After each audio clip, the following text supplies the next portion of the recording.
बिस्मिल्लाहिर्रहमानिर्रहीम। अस्सलामु अलैकुम।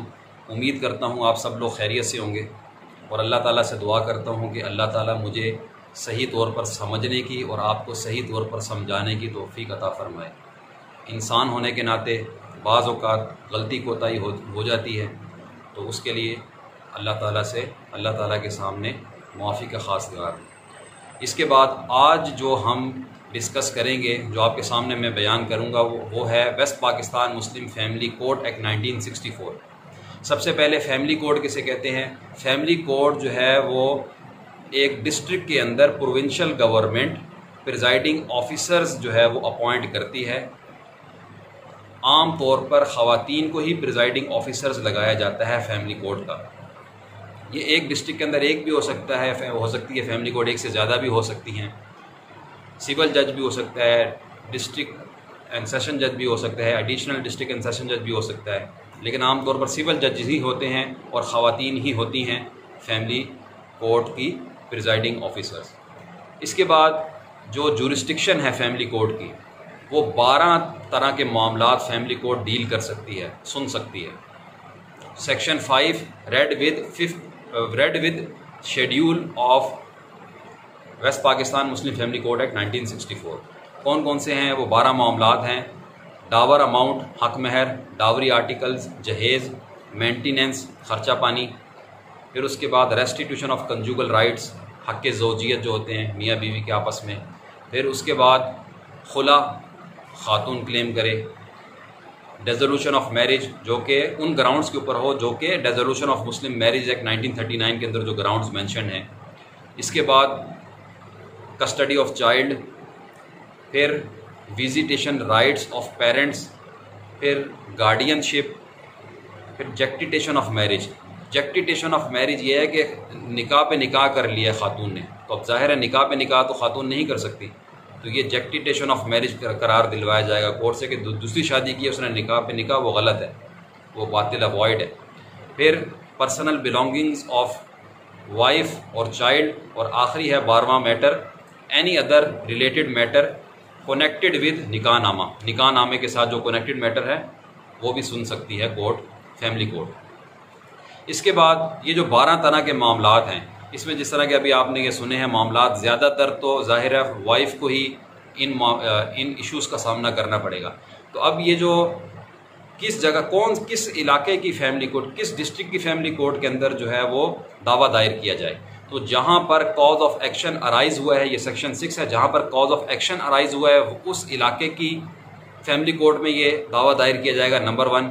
नंबर 2, जहाँ पर पार्टीज़ रिज़ाइड करती हैं वहाँ पर दावा दायर किया जा सकता है, या फिर लास्ट टाइम जहाँ पर उन्होंने रिज़ाइड किया था दोनों मियाँ बीवी ने।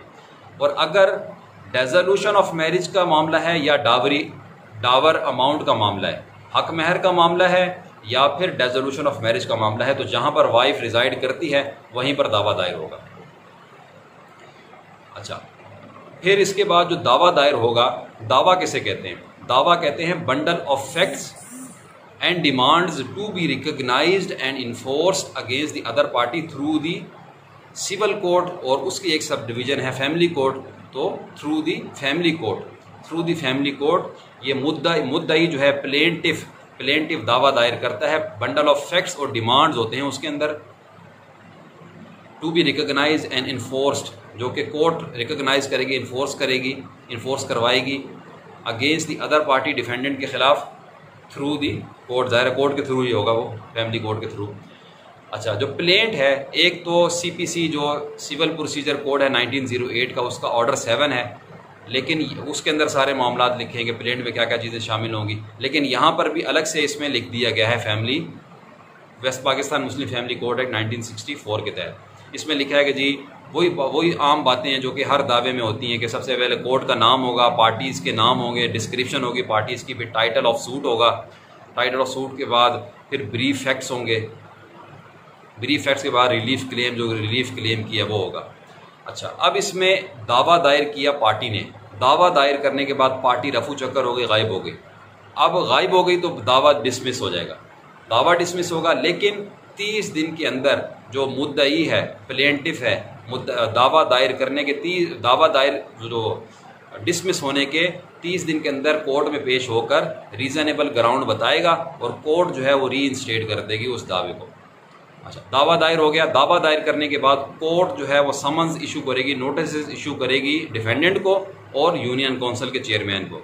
डिफेंडेंट को नोटिस इशू करके कहेगी कि आपके पास 30 दिन है, 30 दिन में आपने कोर्ट में पेश होकर रिटन स्टेटमेंट जमा करवाना है। रिटन स्टेटमेंट किसे कहते हैं? Para-wise answer of the claim by the defendant in his defence. Para-wise answer होता है डिफेंडेंट की जानिब से, मुद्दा अलई की जानिब से, इन हिज अपने डिफेंस के अंदर।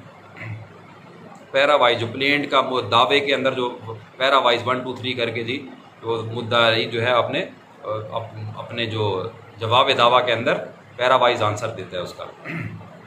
इसके बाद अगर तो नोटिस इशू हुआ, 30 दिन में जवाब दावा दायर करवाना था, करवा दिया तो वो उसके ऊपर अभी आते हैं। लेकिन अगर जवाब दावा दायर नहीं करवाया 30 दिन के अंदर तो 15 दिन मजीद मिलेंगे। 15 दिन मजीद मिलेंगे। 45 दिन के बाद, 15 दिन के बाद 30 दिन प्लस 15 दिन, 45 दिन के बाद कोर्ट जो है वो एक्स पार्टी डिक्री इशू कर देगी। Court x party decree issue कर देगी मुद्दई के हक में, और 3 दिन के अंदर उसकी कॉपी जो है एक डिफेंडेंट को भिजवा देगी और एक यूनियन काउंसिल को भिजवा देगी। अब उस कॉपी के मिलने के 30 दिन के अंदर जो मुद्दा अलई है वो कोर्ट में पेश होकर उस एक्स पार्टी डिक्री को सेट असाइड करवा सकता है। तो ये तो एक बात हो गई। अब अगर उसने कोर्ट में पेश होकर या तो पहले ही या बाद में set aside x party decree करवाने के बाद उसने रिटन स्टेटमेंट जमा करवा दिया। अब दोनों पार्टीज ने, एक ने दावा जमा करवाया, दूसरी पार्टी ने जवाब दावा जमा करवाया। यहाँ मैं आपको बात बताता चलूँ कि दावे के साथ जो है वो लिस्ट ऑफ विटनेसेस भी जमा होंगे और रेलिवेंट जो डॉक्यूमेंट्स की कापीज़ भी जमा होंगी। और अगर किसी और के पोजीशन में है तो वो भी लिखा जाएगा कि भाई किसकी पोजीशन में है, वो सारी उसकी डिटेल जो है वो दावे के साथ ये जमा करवाई जाती है। फिर इसी तरीके से जवाब दावा के साथ जो रेलिवेंट डॉक्यूमेंट्स होंगे वो भी, और लिस्ट ऑफ विटनेसेस भी वो जमा करवाए जाएंगे। फिर इसके बाद कोर्ट जो है आगे ट्रायल चलाने से पहले, फ्रेमिंग ऑफ इश्यूज से पहले एक कोशिश करेगी रिकन्सिलिएशन की कोशिश करेगी दोनों पार्टीज़ के दरमियान। अगर रिकन्सिलिएशन हो जाती है तो वेल एंड गुड, अगर नहीं होती और दावा है डिसोल्यूशन ऑफ मैरिज का तो कोर्ट वहीं पर मैरिज को डिसॉल्व कर देगी, आगे मामला नहीं चलेगा। अच्छा, यहाँ मैं आपको बात बताता चलूँ कि अब डिसॉल्व जो है वो जुरिस्डिक्शन कोर्ट की डिसोल्यूशन की है under Muslim marriages act, under dissolution of Muslim marriage act 1939 और खुला की है। तो अगर तो डिसोल्यूशन ऑफ मैरिज हुई है under dissolution of Muslim marriage act 1939 तो फिर जो हक महर है वो शोहर को अगर उसने अदा नहीं किया तो पूरे का पूरा अदा करना होगा। अगर अदा कर दिया तो उसको कुछ भी वापस नहीं मिलेगा। लेकिन अगर खुला हुई है, कोर्ट ने खुला डिक्लेयर की है, तो खुला की सूरत में अगर उसने पे नहीं किया डावर अमाउंट तो उसको 50% पे करना होगा, यानी 50% उसका बच जाएगा। और अगर उसने पे कर दिया है तो उसको सिर्फ 25% वापस मिलेगा। ये सेक्शन 10A है, ये 2015 के अंदर अमेंडमेंट हुई है इसमें पंजाब के अंदर। तो ये इसमें पूरे का पूरा खुला की सूरत में भी, एक तो आम तौर पर जमहूर उलमा के नज़दीक इस्लामिक लॉ में खुला जो है वो ख़ातून का राइट है, कोर्ट नहीं डिक्लेयर करवा सकती खुला। लेकिन बहरहाल इस कानून के तहत खुला होगी, और खुला अगर हुई है तो उस सूरत में पूरे का पूरा डावर अमाउंट वापस नहीं मिलेगा शोहर को। अगर अदा कर दिया है तो सिर्फ 25% मिलेगा वापस, अगर नहीं किया तो 50% कहा जाएगा कि आप अदा करो इसको, खातून को।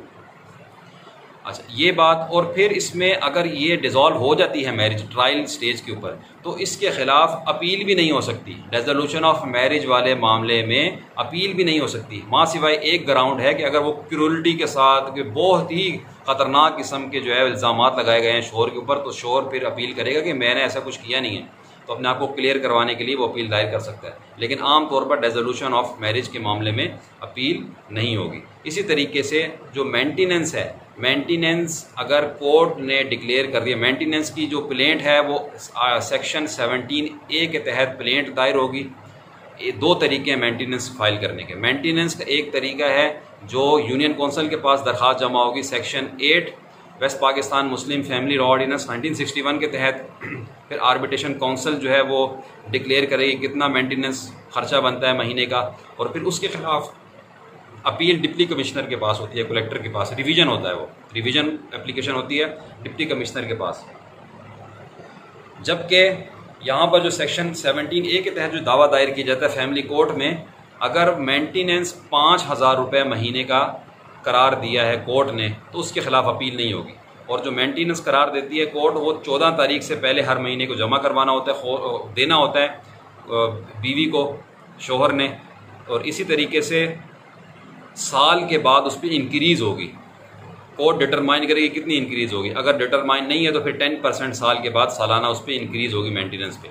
इसके ख़िलाफ़ भी अगर 5,000 रुपये डिक्लेयर कर दिया तो उस पर अपील नहीं होगी। इसी तरीके से जो डावर अमाउंट है वो 1 लाख रुपया अगर डिटरमाइन नहीं हुआ कोर्ट की जानिब से, पार्टीज़ की जानिब से, कोर्ट ने डिटरमाइन किया तो 1 लाख रुपये डिटरमाइन किया तो उसके ऊपर भी अपील नहीं होगी। और इंटरम ऑर्डर्स के ऊपर भी अपील नहीं होगी। और फैमिली कोर्ट जो है वो ट्रायल स्टेज के ऊपर 4 महीने में फैमिली मैटर्स का फैसला करेगी। इसके बाद जो अपील दायर होगी, जो अपीलेट कोर्ट है वो जो फैमिली कोर्ट है वो 6 महीने में फैसला करेगी, और जो अपीलेट कोर्ट है वो 4 महीने के अंदर अपील का फैसला करेगी। ट्रायल स्टेज के ऊपर 6 महीने में फैसला होगा फैमिली मैटर्स का, और अपीलेट कोर्ट अपील में 4 महीने के अंदर अपील को जो है वो डिसाइड करेगी। तो अब रिकन्सिलिएशन भी बेकार चली गई तो कोर्ट जो है वो आगे मामला चलाएगी, एविडेंसेस होंगे दोनों पार्टीज़ की जानिब से, फिर उसके बाद examination, re examination, cross examination in chief, re examination, cross examination, re examination in chief, री क्रॉस एग्जामिनेशन। फिर जब ये ट्रायल मुकम्मल हो जाएगा उसके 15 दिन के अंदर फाइनल डिसीजन अनाउंस करने से पहले कोर्ट एक और कोशिश करेगी रिकन्सिलिएशन की। फिर भी रिकन्सिलिएशन नहीं हो सकी तो कोर्ट फाइनल डिक्री इशू कर देगी। तो इस तरीके से ये फाइनल डिक्री इशू हो जाएगी और फिर उसकी कापी यूनियन कौंसिल को भी भिजवा दी जाएगी। ये मामला हो गया। फिर इसमें एक बात, कंटेम्प्ट, फैमिली कोर्ट की कंटेम्प्ट के हवाले से भी सज़ाएँ लिखी हुई हैं इसमें। अगर फैमिली कोर्ट की इंसल्ट की है पार्टी ने, या फिर इंटरप्ट किया है उसकी प्रोसीडिंग को, या रिफ्यूज़ किया है आंसर देने से, या फिर रिफ्यूज़ किया है ओथ लेने से, या मिसबिहेव किया है फैमिली कोर्ट की प्रेमिसेस के अंदर, फैमिली कोर्ट से किसी भी बंदे के साथ, तो कोर्ट जो है वो 2,000 रुपये तक का जुर्माना कर सकती है। इसी तरीके से समन्स इशू हुए, समन्स इशू होने के बाद वो पेश नहीं हुआ तो 5,000 रुपये तक का जुर्माना उस पर हो सकता है। अच्छा, फिर इसमें जो एक फैमिली कोर्ट के अंदर मामला पेंडिंग है तो एक डिस्ट्रिक्ट कोर्ट से लेकर दूसरी डिस्ट्रिक्ट कोर्ट में वो ट्रांसफ़र हो सकता है, केस हाई कोर्ट कर सकती है, और एक प्रोविंस से दूसरी प्रोविंस में ट्रांसफ़र हो सकता है केस, वो सुप्रीम कोर्ट कर सकती है। अगर फैमिली कोर्ट के अंदर मामला पेंडिंग है और वो फैमिली कोर्ट चला नहीं रही आगे प्रोसीडिंग, 30 दिन हो गए, तो आप हाई कोर्ट में एप्लीकेशन फ़ाइल कर सकते हैं और हाई कोर्ट जो है फिर एक फैमिली कोर्ट से दूसरी फैमिली कोर्ट में वो मामला ट्रांसफ़र कर देगी या ख़ुद टेकअप करके उसका फ़ैसला सुनाएगी। तो ये मेन पॉइंट्स हैं इसके अंदर। जुरिस्डिक्शन है फैमिली कोर्ट की, प्लेंट दावा दायर होगा, दावे के ऊपर जवाब दावा होगा और फिर रिकन्सिलिएशन की कोशिश की जाएगी। फिर बाज़ मामले ऐसे हैं कि जिसके ऊपर अपील नहीं हो सकती, जिस तरह मेंटेनेंस 5,000 रुपये तक और डावर अमाउंट 1 लाख रुपये तक, इसके ऊपर अपील नहीं हो सकती। डिसोल्यूशन ऑफ मैरिज के ऊपर भी अपील नहीं हो सकती।